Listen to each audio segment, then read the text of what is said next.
हे डांबरीकरण आहे। 2 दिवसापूर्वी डांबरीकरण केलेलं होतं, डांबर सगळं निघून गेलेलं आहे, पाऊसही पडलेला नाहीये।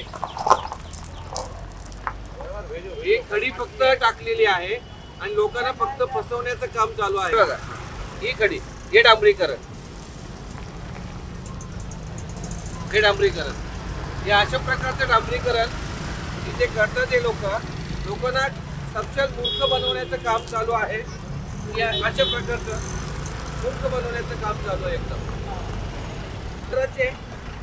नोटीस पाठवतात, हे खडी आहे, ही खडी टाकते, डांबरीकरण टाकते। हा कशाला नका करू नका, हे फसवण्याचं काम करू नका लोकांना। हा कशाला करताय, कशाला करताय? हे डांबरीकरण, हे डांबरीकरण आहे। हा हे अशा प्रकारचं डांबरीकरण करतात हे लोक।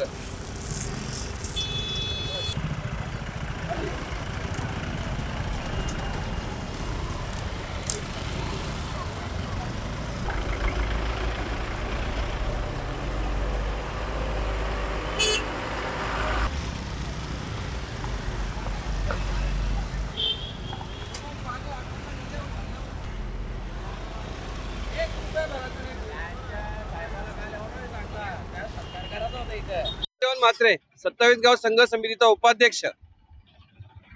कल्याण डोंबिवली महानगरपालिकेचं ई वॉर्ड ऑफिस या हाकेच्या अंतरावरती आहे आणि हा रस्त्याचं काम 4 दिवसापूर्वी केलेलं होतं।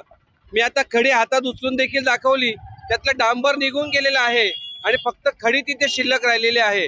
मी तर म्हणतो असे फालतू काम करू नका, लोकांना किती दिवस फसवणार आहात तुम्ही? बंद करा हे। आणि जो कोणी ठेकेदार आहे त्याला ब्लॅकलिस्ट करून त्याचे बिल थांबवण्यात यावं। हे साठेलोटे कशाला करायचे? यात ना आमदाराचा रोल आहे ना खासदाराचा, हे प्रशासनच भ्रष्ट आहे। दरोडेखोर महानगरपालिका आम्ही बोलतो त्याला कारण आहे, हे दरोडेखोर महानगरपालिका आणि त्याचे जे जेई आहेत ते जेई तसेच आहेत। आम्हाला शिक्षण नाहीये, पण आम्हाला एवढं तर समजतं की डांबर टाकल्याने रस्ता बनतो, पण डांबर टाकतच नाहीये, नुसती खडी टाकतायत, कलर लावलेली खडी टाकतायत आणि ती खडी निघून जाते। आता पुन्हा तिथे खड्डे झालेले आहेत। याला जबाबदार जे प्रशासन असेल त्यांच्यावरती योग्य कारवाई जर झाली नाही, याचे परिणाम त्यांनी भोगायला तयार राहायचे। पण दुसरा विषय, कालपासून ते जप्तीच्या नोटिशी घेऊन फिरत आहेत। अरे जप्तीच्या नोटिशी लोकांकडून पैसे वसूल करून हे असला थर्ड क्लास, असला रस्ते बनवण्यासाठी तुम्ही पैसे आमच्याकडून वसूल करतायत। ताजी घटना 28 तारखेला 2 मुलींचा सर्पदंशाने मृत्यू झाला, यांच्याकडे औषधं नाहीये 300 रुपयाचं आणि असले लाखो करोडो रुपये रस्त्यामध्ये फुकतायत हे लोक बिना मतलबचे। योग्य ती कारवाई झाली पाहिजे। मी रितसर अर्ज देखील करणार आहे आता, संबंधित जेई आणि तो ठेकेदार आहे दोघांवरही कारवाई झाली पाहिजे।